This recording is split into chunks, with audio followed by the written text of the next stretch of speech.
Hey engineers, it's Miss J. I'm going to bring you reverse engineering part 2 today. We looked at the intro, we looked at what is reverse engineering. We said, hey Albert, what's up? We had a little bit of a class discussion on taking things apart, and we completed the cool chart. So we are good to go. We looked at some more information about reverse engineering, what it is, what it does. And then in Flipgrid, you should have completed by now, why would anyone want to reverse engineer something? Hopefully you gave a nice response and it was well thought out and planned. So good for you. I hope you played with the filters. If you haven't completed any of that, please pause this video to number 1 and get that done first. So today we're going to look at reverse engineering 2. So let's look at some common reasons to apply reverse engineering. And then we'll look at a video game controller. We'll take a quick visual analysis of a virtual game controller. So, some common reasons why we use reverse engineering. We might want to get some documentation for a product or a machine or a building that had been lost, destroyed, never formalized, or must be transferred into a new form, such as a 3D computer model.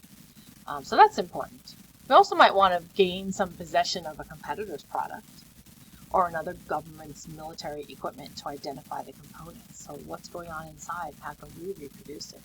We could look at the function, the operation, look at the new technology, and acquire commercial or military advantage. So interesting stuff there. We could also model a product for analysis and testing before we mass produce something. Let's take a look at it, put it to the test and see if it's what we want or if we need to go back and do something. So to take it apart, make a model, and then test it and then analyze it. We can verify patent infringement if a competitor releases a product that appears to include patented work. Lawsuits on this, it usually comes down to the original engineer's sketch and that they dated and signed their sketch, so we know who did it first, who had the patents first.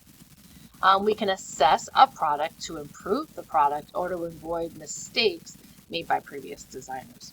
We can increase efficiency. We can reduce environmental impact. We can improve reliability. We can increase product life, how long it lasts. We can eliminate a failure mode, and we can reduce costs or increase profits or increase the ease of use. So you might have something on the market that someone says, hey, great product, but I wish it could do this, or I can't do it because I'm left-handed, or, how can we make it easier to use? With reducing the environmental impact, we can look at those Keurig coffee makers. They have those throwaway cups. But after they've been out for a while, people are like, hey, we're killing landfills here. Someone went back and reverse engineered to make some cups that are either biodegradable or reusable. So that's an example there. We can also investigate the as-built conditions and to identify the mode of failure if a design fails. So if something failed, building collapses, brick collapses, roof breaks down, how was it designed and why did it fail? That's what we take a look at. Okay, so what we're going to get into today, we're going to look at reverse engineering and a video game controller. Now, if you have one at home, I do not suggest you take it apart. They're expensive. I'm playing Zelda for many, many years. Lots of controllers, they're very expensive. Don't take it apart. If you have a really super old one that's, not worth money, and you want to take it apart at the end after the lesson, you can. We'll talk about it. So the first step in reverse engineering process is to visually examine the product and describe the product in as much detail as you can. That's really important.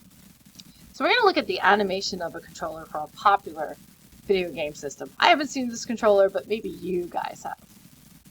Okay, so take a look at this controller with me. I'm going to move it around. So look at that. Got colors. Got round buttons. Round movable buttons. Flat buttons. What are these guys? What's that? What's with that vent? Is that a mic or is that air? Multiple colors. Screw holes. You could see yourself doing that in Onshape, right? Adding a hole. Putting the screw in. Where's the screw attached on the other side? We don't see it. Something on there. So we're going to work on reverse engineering this video controller. And I'll attach a YouTube link so you guys can look in there. What I'd like you to do is look at a slide in Google Classroom. It's one slide. And we're going to look at the physical and visual characteristics of this controller right here. So this is what your slide looks like in Google Classroom. And it asks you 3 questions. Describe physical characteristics of the game controller. How heavy do you think it is? What's it made out of? What's its shape? And then what does it look like? What are the colors? What are the buttons? What are some interesting visual features of the game controller? How about, that shape, the curve, how you hold it? Those buttons look too close together for me. But I don't know. Here are some questions just to consider. What does it look like? What are some interesting visual features of the game controller? Here's some views: top, back, front, side.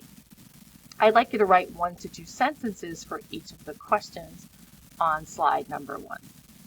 And in our next video, we'll look at abstracting system relationships. So just to recap, take a look at all of this information on the video